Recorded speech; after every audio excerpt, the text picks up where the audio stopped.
Здравейте! В днешния урок ще ви покажа как като използваме една сървърна променлива User Agent, можем да извлечем информация за браузъра, който използва посетителя на нашия сайт и съответно операционната система. Когато посещаваме даден сайт, нашият браузър изпраща определена информация на сървъра, като тази, която виждате на екрана. В момента ще се спрем само на редът User Agent, който съдържа информация за използваната операционна система, ето това е реда, и съответно за използвания от потребителя браузър. За да определим операционната система и браузъра, трябва по някакъв начин от този символен низ да извлечем името на операционната система, в конкретния случай това е Windows, и съответно информация за използвания браузър.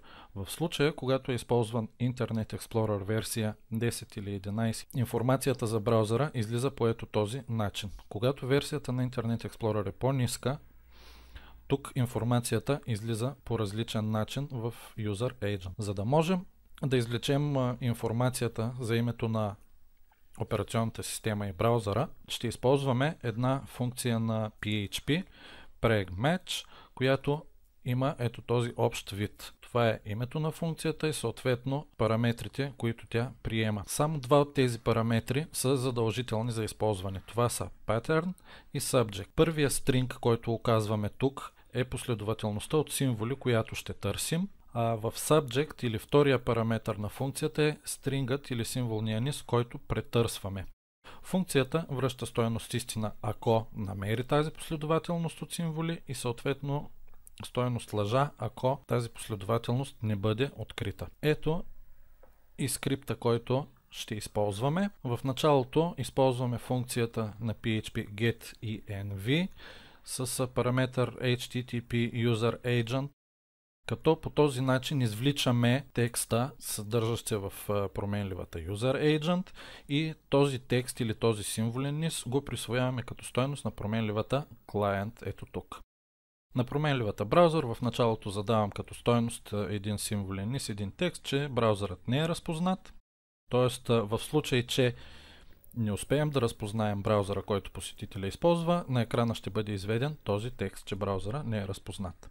След това, използвайки функцията PregMatch и няколко вложени условни оператора, претърсвам променливата Client, която вече казах, че съдържа символния низ User Agent. Най-напред проверявам дали съдържа ето този текст, който ни оказва, че използвания браузър е Internet Explorer, и ако го съдържа, на променливата браузър присвоявам символния низ Internet Explorer, а на променливата Color задавам стойност red. В противен случай проверявам за ето тази абревиатура OPR, т.е. ако User Agent съдържа тази абревиатура, използваният браузър е Opera, съответно на браузър задавам Opera, а на Color Blue, и в противен случай проверявам дали използвания браузър е Google Chrome, като задавам, ако това е така, на браузър задавам стойност Google Chrome, а на Color задавам стойност Green. Това I тук, което съм посочил след името на браузъра, указва на функцията PregMatch, че низа, който търся, последователността от символи, който търся, може да бъде изписан както с главни, така и с малки букви. По абсолютно същия начин, използвайки същата функция, проверявам дали операционната система, която потребителя използва, е Windows или Linux. След това в HTML частта на моя документ, в тага body като атрибут задавам BGColor, и на този атрибут задавам стойността на променливата Color, която зависи от използвания браузър, както си спомняте, както виждате тук малко по-нагоре.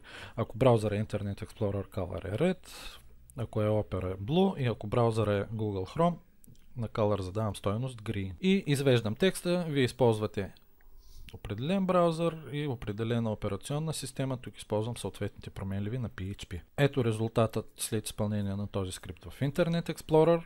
Съответно скрипта работи вярно, функцията работи вярно, казваме, че използвам браузър Internet Explorer под операционна система Windows. А тук съм извел и целия текст на символния низ User Agent. Това е резултата в Opera и съответно ето го и резултата в Google Chrome.